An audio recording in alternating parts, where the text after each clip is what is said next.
ஜம்மு காஷ்மீரில் நேற்று நடந்த கோரமான பயங்கரவாத தாக்குதலின் எதிரொலியாக அரசு இன்று அதிரடியான நடவடிக்கையை மேற்கொண்டுள்ளது.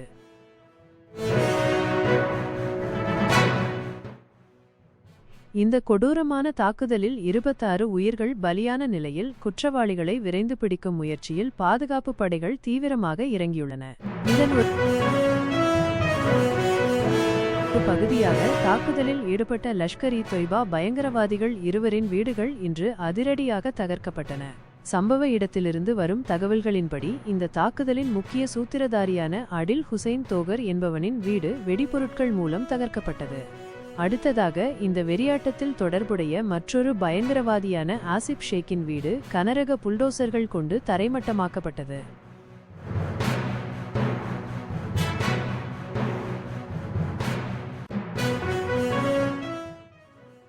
இந்த நடவடிக்கையின் மூலம் பயங்கரவாதிகளுக்கும் அவர்களுக்கு உதவி செய்பவர்களுக்கும் அரசு தனது கடுமையான எச்சரிக்கையை விடுத்துள்ளது. மேலும் இந்த பயங்கரவாத செயலில் தொடர்புடைய மற்ற குற்றவாளிகளையும் கண்டறிந்து கைது செய்யும் பணி முழுவீச்சில் நடைபெற்று வருகிறது.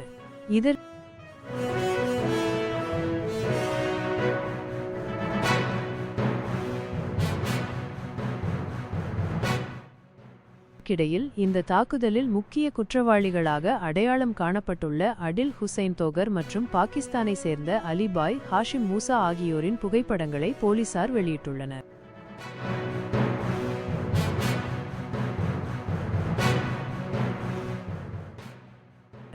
அவர்களை பற்றிய துல்லியமான தகவல்களை அளிப்பவர்களுக்கு 20 லட்சம் ரூபாய் வரை பரிசுத் தொகை வழங்கப்படும் என்றும் அறிவிக்கப்பட்டுள்ளது.